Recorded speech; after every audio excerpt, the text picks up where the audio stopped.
Modulus of rigidity में एक नया टॉपिक है टॉर्सन ऑफ ए सिलेंडर। एक इम्पोर्टेंट टॉपिक है। आमतौर पर एग्ज़ाम में ये पूरा क्वेश्चन पूछा जाता है। बेलन का ऐंठन। माना कि एक बेलनाकार छड़ की लंबाई L तथा त्रिज्या R है। इसका ऊपर का सिरा कसकर स्थिर कर दिया गया है और नीचे के सिरे को बेलन की लंबाई के लंबवत तल में एक बलयुग्म द्वारा ऐंठ दिया जाता है। बेलन की लंबाई L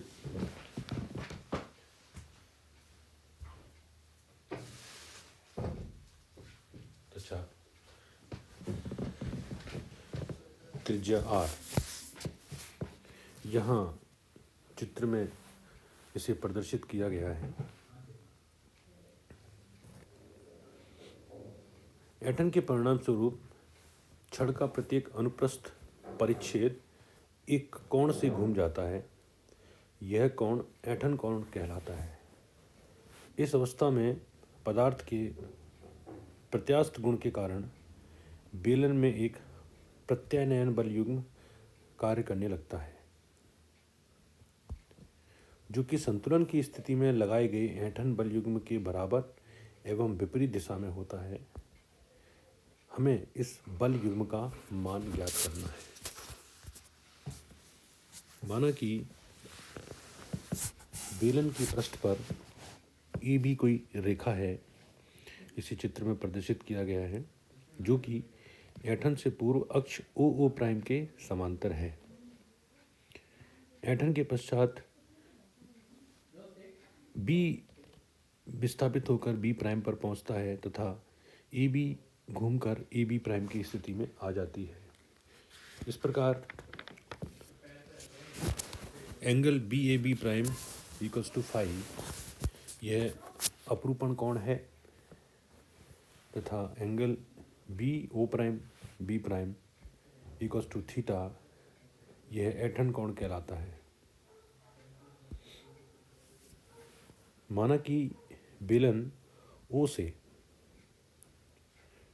आर त्रिज्या तक के विभिन्न बेलनाकार कोषों से मिलकर बना है। यदि खोखले बेलन को ए बी के अनुदिश काटकर चपटा कर दें तो वह L लंबाई तथा 2 पाई R चौड़ाई का एक आयत होगा। यदि ऐंठन के पश्चात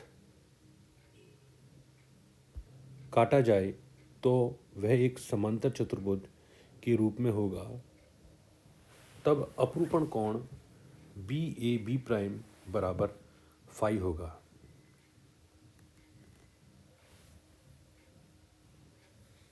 स्पष्ट है कि अपरूपण कोण बी ए बी प्राइम बराबर फाई, स्पष्ट है कि ऐंठन कोण अपरूपण की घटना है। अब यदि एक ऐसे खोल पर विचार करें जिसकी त्रिज्या x तथा मोटाई dx है, ऐंठन के कारण ए बी रेखा फाई कोण से विस्थापित हो जाती है, तो फाई बराबर angle B A B prime, यह बेलनाकार खोल के लिए शियरिंग एंगल या अपरूपण कोण कहलाता है। ऐंठन के कारण ए बी रेखा फाई कोण से विस्थापित हो जाती है।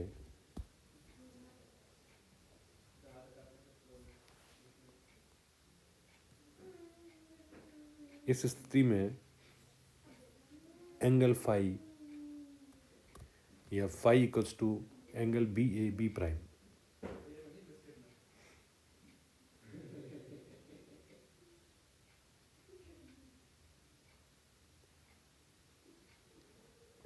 तो phi equals to angle B A B prime. यदि थीटा निचले सिरे पर ऐंठन कोण हो तो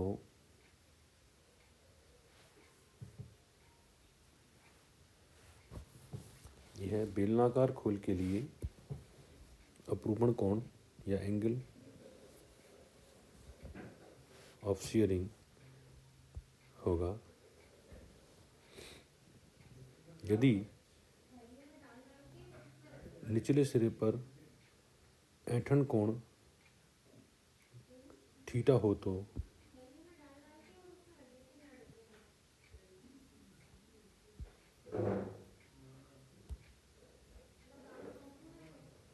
B B prime equals to X theta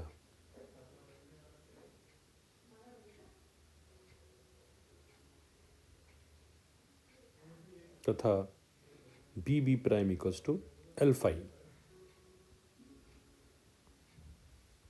दोनों को इक्वेट करने पर B B prime equals to X theta तथा B B prime equals to L phi, दोनों को इक्वेट करने पर X theta equals to L phi अथवा phi equals to X by L multiplied by theta, equation number 1।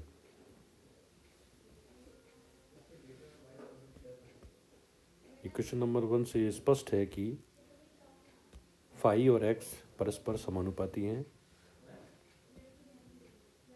अर्थात x में वृद्धि होने पर फाई के मान में भी वृद्धि होगी।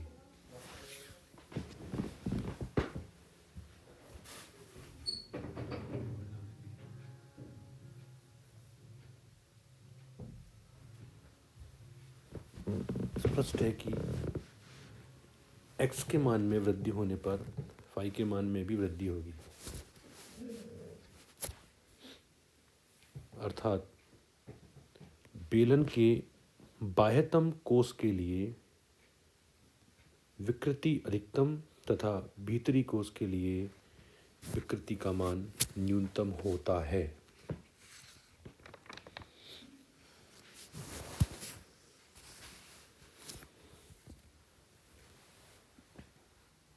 अपरूपण गुणांक का मान ज्ञात करने के लिए अपरूपण गुणांक की परिभाषा का इस्तेमाल करते हैं, जिसके अनुसार अपरूपण गुणांक ईटा इक्वल्स टू अपरूपण प्रतिबल डिवाइडेड बाई अपरूपण विकृति।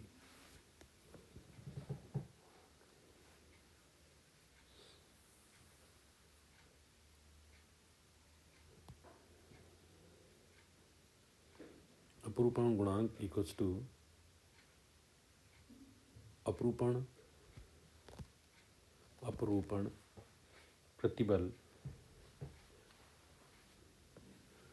डिवाइडेड बाई अपरूपण विकृति।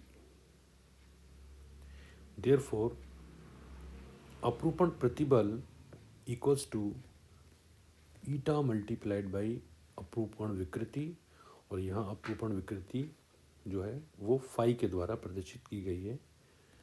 अतः अपरूपण प्रतिबल equals to eta multiplied by phi. Phi का मान समीकरण 1 से रखने पर अपरूपण प्रतिबल equals to eta multiplied by x divided by L multiplied by theta.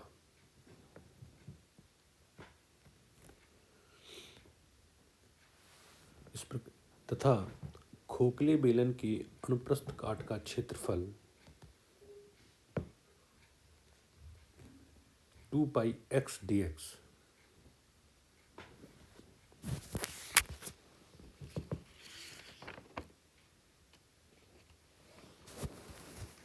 खोखले बेलन के अनुप्रस्थ काट क्षेत्रफल 2 पाई एक्स डी एक्स, अतः अपरूपण बल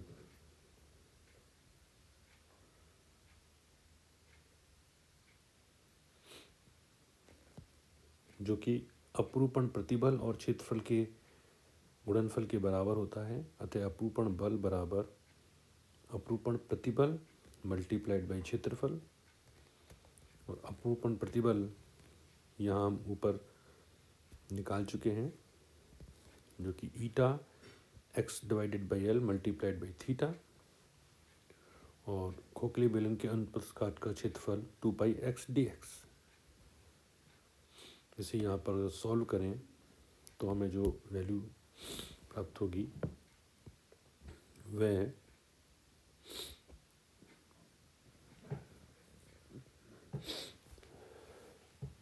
अब यदि समीकरण 2 में जो बल है उस बल का बेलन की अक्ष ओ ओ प्राइम के प्रति आघूर्ण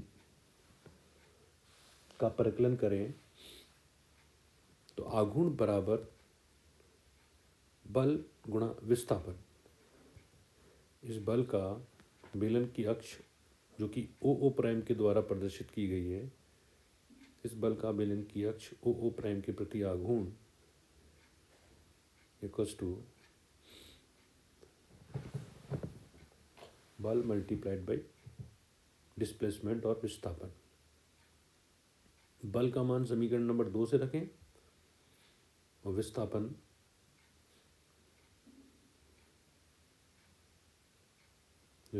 x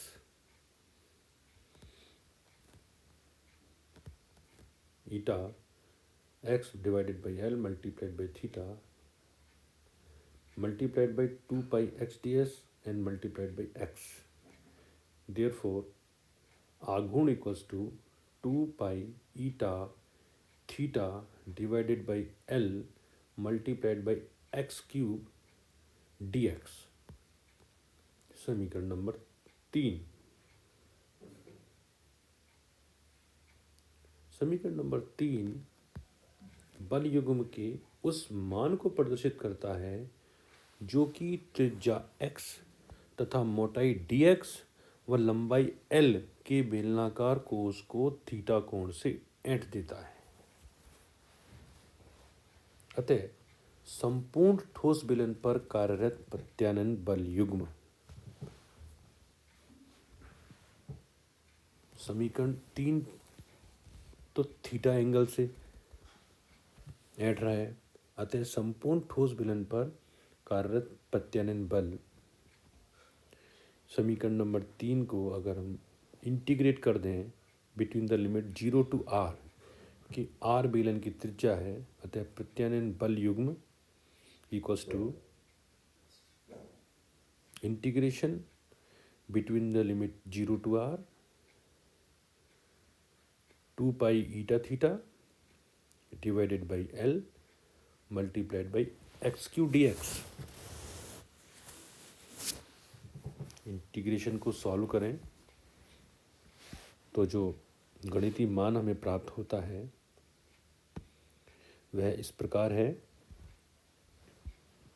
संपूर्ण ठोस बेलन पर कार्यरत प्रत्यानयन बल युग्म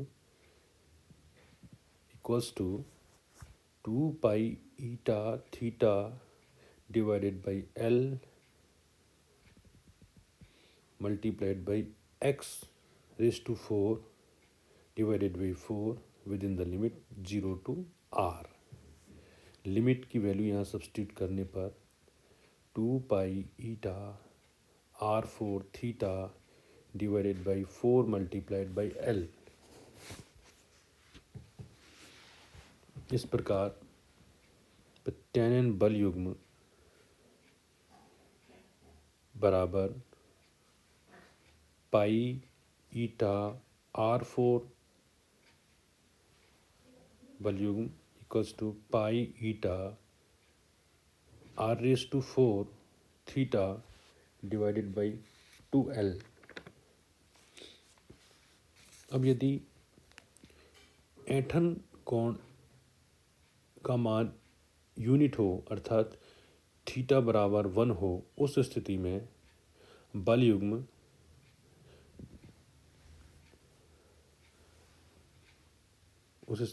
युग्म का मान जिसे हम C से प्रदर्शित करेंगे, थीटा बराबर 1 होने की स्थिति में प्राप्त बल युग्म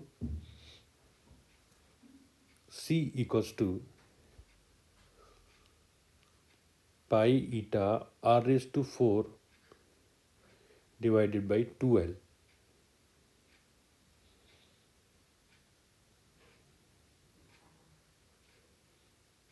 यह बल युग्म एकांक ऐंठन के लिए प्रत्यानयन बलयुग्म या तार के पदार्थ की मरोड़ी दृढ़ता कहलाता है। इसे टॉर्शनल रिजिडिटी भी कहते हैं। एकांक ऐंठन के लिए प्रत्यानयन बलयुग्म C बराबर पाई ईटा r⁴ डिवाइडेड बाई 12। यह एकांक ऐंठन के लिए प्रत्यानयन बलयुग्म या तार के पदार्थ की मरोड़ी दृढ़ता कहलाता है।